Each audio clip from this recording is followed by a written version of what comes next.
এতিয়া ভাগৱত শাস্ত্ৰত প্ৰতিখন শাস্ত্ৰতে পৰীক্ষিত নামেৰে এতিয়া বিখ্যাত সেই পৰীক্ষিত ৰজাই এদিন এটা বাকচ দেখিলে বাকচটো খুলি চোৱাত এটা সোণৰ মুকুট জিকমিকাই আছে জিকমিকাই থকা দেখাতো তেখেতৰ মন গ'ল পিন্ধিবলৈ ইমান সুন্দৰ মুকুট মই থাকোঁতে সোণৰ মুকুটটো আৰু কোনে নিপিন্ধিব সেইকাৰণে মই পিন্ধিবলৈ যাওঁ আৰু সেইবুলি সোণৰ মুকুটটো পিন্ধি ল'লে পিন্ধাৰ পাছত তেখেতৰ মন গ'ল মৃগয়া কৰিবলৈ প্ৰথম স্কন্ধত আছে প্ৰথম স্কন্ধৰ ব্ৰহ্মশাপত পণ্ডিত পৰীক্ষিত মৃগয়া কৰিবলৈ গ'ল মৃগয়া কৰিবলৈ গৈ এটা প্ৰভুৰ পিছে পিছে বহুত দৌৰিলে দৌৰাটো তেখেতৰ ভাগৰ লাগিলে ভাগৰ লগাৰ পাছত তেখেতে এখন আশ্ৰম দেখিলে সেই আশ্ৰমখন আছিল শমিক মুনিৰ আশ্ৰমত সোমাই শমিক মুনিক জল বিচাৰিছে যে হে প্ৰভু তেখেতে শমিক মুনি স্তুতি কৰিছে যে মোক জল দিয়ক কি কৈছে জলং দেহি অহম তৃষ্ণাতুৰমস্মি হে প্ৰভু মোক জল লাগে মই পিয়াহত মই লিপ্তমান হৈ আছো মোক পানী দিয়ক সেই বুলি শমিক মুনিক স্তুতি কৰিছে কিন্তু সেই সময়ত আকৌ শমিক মুনি ধ্যানস্থ হৈ আছিল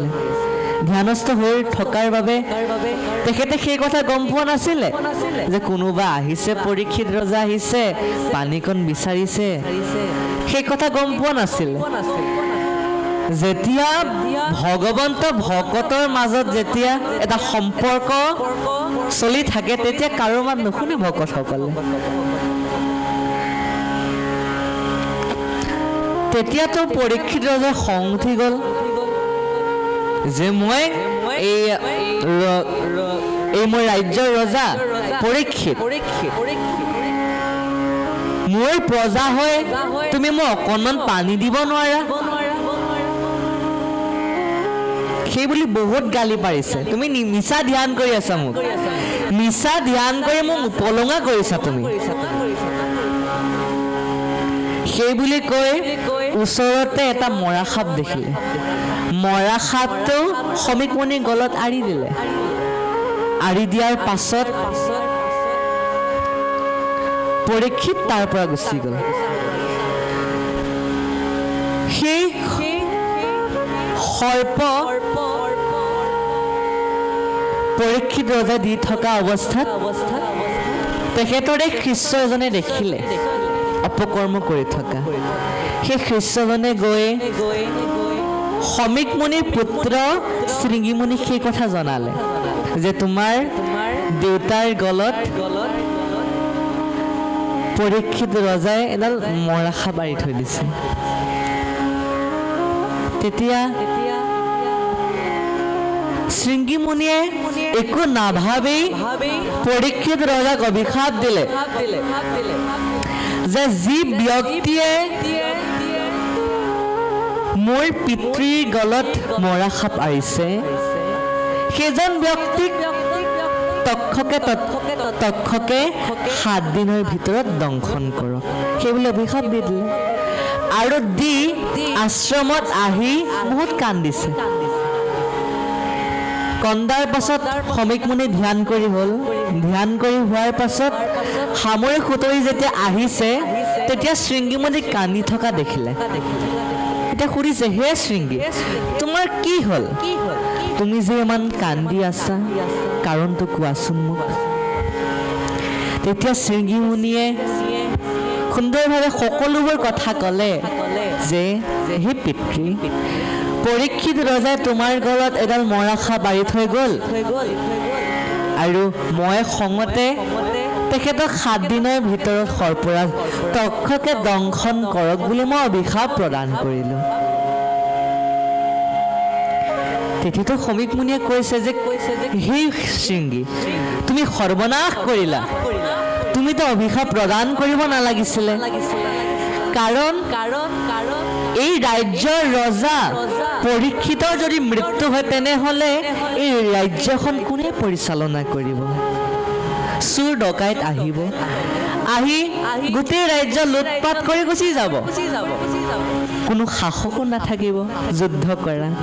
সেই কাৰণে তুমি সৰ্বনাশ কৰিলা শৃংগী বাৰু যি নহওক তুমি যিহেতু অভিশাপটো প্ৰদান কৰিলা সেই কাৰণে তুমি এতিয়া দুজন শিষ্যক পঠাই দিয়া পৰীক্ষিত ৰজাক কথাটো জনোৱা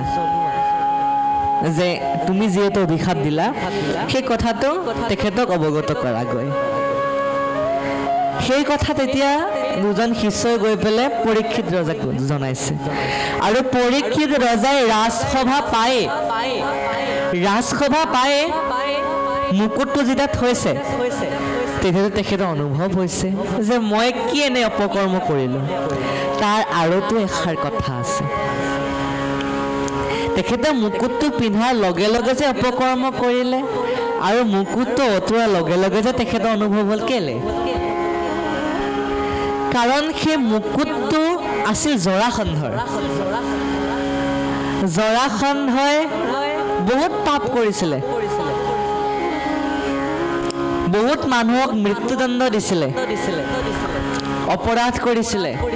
এই সমস্ত পাপবোৰ মুকুটটোতে লাগি আছিলে আৰু পৰীক্ষিত ৰজাইতো স্থান দিয়াটো গম পাইছে সোণত স্থান দিছে সোণতো স্থান দিছে পৰীক্ষিত ৰজাই যেহেতু সোণতে যেতিয়া সোণ তাৰ উপৰিও আকৌ জৰাসন্ধ তেনেহলেতো আৰু অকণমান পাৱাৰফুলে মুকুটটো সেই মুকুটটো যেতিয়া পিন্ধিলে আৰু তেখেতক কলিয়ে আৱৰি ধৰিলে তেতিয়া কলিৰ নিয়ন্ত্ৰণত আছে পৰীক্ষিত তেখেতৰ নিজৰ অনুভৱ হোৱা নাই মই বেয়া কাম কৰিছোঁ তেখেতৰ নিজৰ মনটোৱেই নাই এতিয়া তেখেতৰ নিজৰ নিয়ন্ত্ৰণত নাই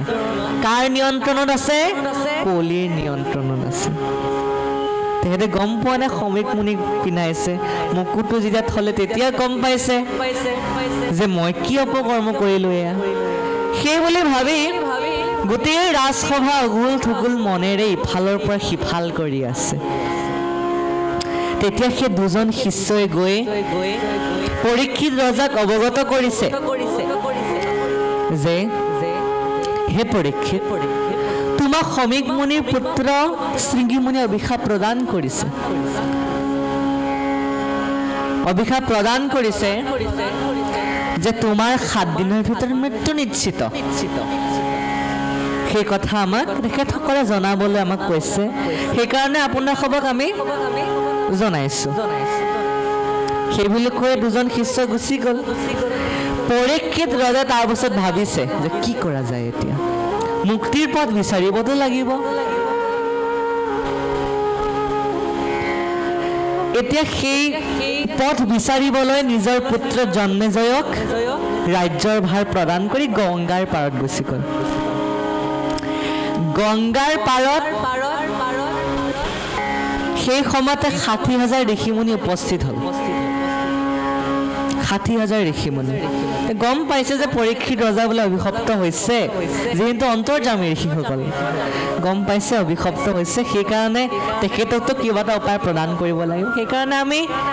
এবাৰ তেখেতৰ ওচৰলৈকে যাওঁ কি পাৰোঁ দিওঁ আৰু উপদেশ সেই বুলি গ'ল তাত সেই সভাত 60,000 ঋষিমুনি বহুতো ঋষি আছিল ৰাজৰ ঋষি দেৱৰ ঋষি ব্ৰহ্ম ঋষি আদি গোটেইবোৰ আহি তাতে উপস্থিত হ'ল এই তাতে আছে আমাৰ প্ৰথম স্কন্ধতে আছে দেৱৰ ঋষি ৰাজৰ ঋষি আৰু ব্ৰহ্ম ঋষি সেই বুলি প্ৰকাশ পাইছে সেই 3 অংশ ঋষি গৈ তাত উপস্থিত হ'ল তেতিয়া পৰীক্ষিত ৰজাই 60,000 ঋষিমুনি প্ৰশ্ন কৰিছে 3টা প্ৰশ্ন কৰিছে যে হে দেৱ ঋষি হে ৰাজ ঋষি হে ব্ৰহ্ম ঋষি মোক কোৱা যে মৃত্যুমুখী মনুষ্যৰ কৰ্তব্য কি কাম আৰু সেই কথাষাৰ আমাৰ সংস্কৃত ভাগৱতত বৰ সুন্দৰভাৱে কৈছে মৃদমানস্য কিম কাৰ্য মৃত্যুমুখী মনুষ্যৰ কৰ্তব্য কি দেৱ ঋষি ৰাজ ঋষিৰ ভিতৰত কিছু ঋষিয়ে কৈছে যে হে ৰাজন তুমি যজ্ঞ কৰা তুমি যজ্ঞ কৰিলে নিশ্চয় পুণ্য লাভ কৰিব পাৰিবা আকৌ কিছু ঋষিয়ে কৈছে ৰাজন তুমি তীৰ্থ ভ্ৰমণ কৰা আকৌ কিছু ঋষিয়ে কৈছে ৰাজন তুমি ধ্যান কৰা এনে বহু ঋষিয়ে বহু মত আগবঢ়াইছে পৰীক্ষিতলৈ কিন্তু পৰীক্ষিত কোনো এটা মতে ভাল লগা নাই বা মনোপ্ৰত হোৱা নাই তেতিয়া পৰীক্ষিত ৰজা দ্বিতীয়টো প্ৰশ্ন কৰিছে যে হে ঋষিসকল হে মহামুনি মুনিসকল ঋষিসকল আপোনাক সবে মোক কওক যে ঋষিৰ সাপ বাৰু ব্যৰ্থে যায়নে ঋষিসকলে ক'লে নাই ঋষিৰ সাপ ব্যৰ্থে নাযাব তৃতীয়টো প্ৰশ্ন কৰিলে যে প্ৰভু সমস্ত যেতিয়া সৰ্পতে মোক দংশন কৰিব তেতিয়া বাৰু মই দেখা নোপোৱাকৈ বাৰু মৃত্যুবৰণ কৰিব পাৰি নেকি বাৰু চিন্তা কৰিছে দেখা নোপোৱাকৈ মৃত্যুবৰণ কৰিলে তেতিয়া ভগৱন্তক চিন্তা কৰি মৃত্যুবৰণ কৰিব পাৰিব নহ'লে যদি তাক দেখিয়ে থাকে তেনেহ'লে মনত সেইটোৱে ভাৱ আহিব আৰু অহা জনমলৈ সি সৰ্পই হ'ব এটা কথা আছে আপোনাৰ সদায় মৃত্যুৰ বেলাত যাক চিন্তা কৰি আপুনি মৃত্যুবৰণ কৰে অহা জনমলৈ সেয়াই হ'বলগীয়া হয় আপোনাক এটা কাহিনী কওঁ বেছি দীঘল নহয় অকণমান এজন ব্যক্তি আছিল সেই ব্যক্তিজনে মাছ খুব ভাল পায় তেখেতে বহুত দিন হ'ল মাছ এৰিলে সৰু পুত্ৰ ডাঙৰ পুত্ৰ আছিলে সৰু পুত্ৰ ক'লে দেউতা এই মাছ চাছ খাওঁ দিয়ক অকণমান শক্তি লাগে নহয় কিমান দিনো নোখোৱাকৈ থাকিব দিয়ক আজি মাছ অকণমান আনো আপুনি খাওক তেতিয়া সৰু বোৱাৰীয়ে বনাই দিব যেতিয়া লোভটো লাগিলে সেই সৰু পুত্ৰই মাছ এটা কিনি আনিলে সৰু বোৱাৰীয়ে সুন্দৰভাৱে বনাই দিলে আৰু সেয়া পিতৃয়ে গ্ৰহণ কৰিলে সেই পিতৃয়ে গোটেই ৰাতিটো সেই মাছখনৰ কথাই ভাবি থাকিলে বা বোৱাৰীজনী ইমান ধুনীয়াকৈ বনাই দিলে আকৌ কেতিয়াবা খাবলৈ মন গৈছে সেই বুলি গোটেই ৰাতিটো মাছৰ চিন্তাতে থাকিলে কিন্তু তেখেতে জনা নাছিল সেইদিনাখনে তেখেতৰ মৃত্যু আছিল তেখেতৰ যিহেতু মৃত্যু আছিল তেখেতে মাছৰ চিন্তা কৰি আছিল আৰু অহা জনমলৈ গৈ তেখেতে মাছেই হ'ল ভৰতৰ উদাহৰণে চাওক আপুনি ভৰতে হৰিণৰ কথা চিন্তা কৰি মৃত্যুবৰণ কৰিলে অহা জনমলৈ আকৌ হৰিণেই হ'ল সেইকাৰণে আমি যদি ভগৱন্তৰ চৰণ চিন্তা কৰি মৃত্যুবৰণ কৰিব পাৰোঁ তেনেহ'লে ভগৱন্তই আমাক বোলে বৈকুণ্ঠ প্ৰাপ্তি কৰাব সেই কথা ভগৱন্তে নিজ মুখেৰে আমাক সবক প্ৰকাশ কৰিছে সেই কথা পৰীক্ষিতে জানিছিল সেই সময়তে সুখদেৱৰ আগমন হ'ল সুখদেৱে আহিলে সুখদেৱক দেখি পৰীক্ষিত ৰজাই আঠে বেঠে উঠি গৈ তেখেতক সুগন্ধ ধূপেৰে আদৰি আনি আসন দিলে আপুনি বহক তেতিয়া পৰীক্ষিত ৰজাই সুখদেৱক প্ৰশ্ন কৰিছে তিনিটা প্ৰশ্ন কৰিছে যে হে মহামুনি সুখদেৱ আপোনাক আমি সবাই তিনিটা প্ৰশ্ন কৰিব বিচাৰিছোঁ আপুনি তিনিটা প্ৰশ্নৰ উত্তৰ আমাক সবক প্ৰদান কৰিব মৃত্যুমুখী মনুষ্যৰ কৰ্তব্য কি সেই বুলি কোৱাত সুখদেৱে কৈছে যে হে পৰীক্ষিত তুমি বৰ ধন্য আৰু তুমি ধন্য হৈ মোকো ধন্য কৰিছা পৰীক্ষিত তুমি যিটো প্ৰশ্ন কৰিছা সেই প্ৰশ্নৰ উত্তৰটো কেৱল তোমাকে উদ্ধাৰ কৰিব নোৱাৰে সমস্ত জীৱ জগতক উদ্ধাৰ কৰিব পাৰিব এই প্ৰশ্নটোৱে প্ৰথম স্কন্ধ মংগলাচৰণত কৈছে সমস্ত জগতক উদ্ধাৰক যাৰ নাম হেনয় কৃষ্ণক কৰো সহস্ৰ প্ৰণাম যিজন ঈশ্বৰ কৃষ্ণৰ নাম ললে নেকি সমস্ত জীৱ জগতে উদ্ধাৰ হয় কেৱল এজন ব্যক্তি উদ্ধাৰ নহয় কেৱল এজন ব্যক্তি উদ্ধাৰ হ'ব নহয় সেই ব্যক্তিজনৰ সমস্ত জাতিকে উদ্ধাৰ কৰে সেইকাৰণে সুখদেৱে কৈছে সমস্ত জীৱ জগতে উদ্ধাৰ হ'ব পাৰিব এই প্ৰশ্নৰ উত্তৰ আছে মৃত্যুমুখী মনুষ্যৰ কৰ্তব্য হৈছে একমাত্ৰ কৃষ্ণৰ চৰণৰ শৰণ লৈ তেখেতৰ ভক্তি কৰা সেইটোৱে একমাত্ৰ কৰ্তব্য সেইকাৰণে কৈছে সৰ্বে ধৰ্মান পৰিত্যাজ্য মামেকং শৰণং ব্ৰজ অহং তং সৰ্বপাপেভ্যো মুক্ষ্যস্যামি মা শুচ সকলো জগতৰ অধিকাৰী প্ৰভু ভগৱন্ত মৃত্যুৰ সময়ত তেখেতক স্মৰণ কৰি তেখেতৰ চৰণৰ শৰণ লৈ আপুনি মৃত্যুবৰণ কৰক আপোনাৰ মুক্তি নিশ্চিত কোনো শংকা নাই তাত আপুনি মুক্তি পাবই তেতিয়া পৰীক্ষাৰে দ্বিতীয়টো প্ৰশ্ন কৰিলে যে হে মহামুনি সুখদেৱ আমাৰ সবৰ দ্বিতীয়টো প্ৰশ্ন হৈছে ঋষিৰ সাপ বাৰু ব্যৰ্থে যাবনে সেই কথা মতে ক'লে তেখেতে নাযাব বুলিয়ে ক'লে কাৰণ ঋষিৰ সাপটো ব্যৰ্থে যোৱাটো ইমান সহজ নহয় তৃতীয়টো প্ৰশ্ন কৰিলে তক্ষকডালে মোক যেতিয়া দংশন কৰিব তেতিয়া বাৰু মই বিষ অনুভৱ নকৰাকৈ মৃত্যুবৰণ কৰিব পাৰিনে বাৰু তেতিয়া সুখদেৱে ক'লে যে তক্ষকডালে যদি তোমাক দংশন কৰে তেনেহ'লে তুমি বিষ অনুভৱ কৰিবা যদি তোমাৰ শৰীৰটোক দংশন কৰে তেনেহ'লে তুমি বিষ অনুভৱ একেবাৰেই নকৰা সেই কথা যেতিয়া ক'লে তাৰ অৰ্থটোৱে হৈছে একমাত্ৰ মহাভাগৱত শাস্ত্ৰ তাৰ উত্তৰটো হৈছে একমাত্ৰ মহাভাগৱত শাস্ত্ৰ সেই ভাগৱত সেই ভাদ মাহতে 7 দিন 7 ৰাতি শ্ৰৱণ কৰি সেই পৰীক্ষিত ৰজা পৰম গতি লাভ কৰিছিল আৰু তেনে এটা পবিত্ৰ ভাদ মাহত আজি আমাৰ প্ৰভুজনে এই ভাগৱত শ্ৰৱণ কীৰ্তন কৰাইছে কিমান এটা শুভ মাহত আমাৰেই ভাগ্য এই শুভ মাহত আমি ভকতৰ সংগ পাই ভগৱন্তৰ গুণানুকীৰ্তন কৰিছোঁ প্ৰথম স্কন্ধতে কৈছে ভকতৰ কথা বতৰা পাতিলেও বোলে পাপ নাশ হয় ভগৱন্তৰ কথা পাতিলেও বোলে পাপ নাশ হয় কাৰণ ভকত মানে ভগৱন্ত কৈছে পৰমা ভকত ইটো ঈশ্বৰ জানয় পৰম ভক্তসকলক তুমি ঈশ্বৰ বুলি জানিবা কাৰণ তেখেত সকলো মোৰ স্বৰূপৰ দৰে কৃষ্ণ আমি সবে অকণমান প্ৰকাশ কৰিলোঁ আমাৰ ভাদ মাহটো কিয় পবিত্ৰ আমি সবে জনা মতে এইখিনি কাৰণেই মূল কাৰণ আৰু বহুতো কাৰণ আছে চাগৈ আপোনাক সবে সেইখিনি কথা জানিব আমি সবে মূৰ্হমতীয়ে যিখিনি প্ৰকাশ কৰিব পাৰিলোঁ ভাদ মাহৰ বিষয়ে অকণমান প্ৰকাশ কৰিলোঁ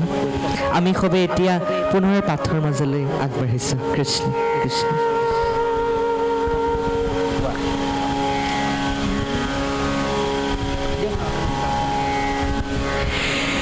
হে ৰাম ৰাম অনকৰে পুৰা পৰ বুদ্ধি ধন বিত্তে সমস্তৰে কে আত্মা জানে যিটো চিত্তে সকলো লোকতে সম ভাৱ নিৰূপম অচিনি বাণী প্ৰতিহিত ভকত উত্তম একে নিমি সাধু যদি এৰে হৰি পদে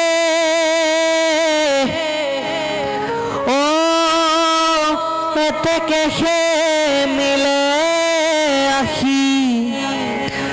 ত্ৰৈলোক্য সম্পদে হে ৰাম ৰাম তথাপি ক্ষণাৰ্ধুনেৰে কৃষ্ণৰ চৰণ সেহি মহাসাৰ জানি কৰ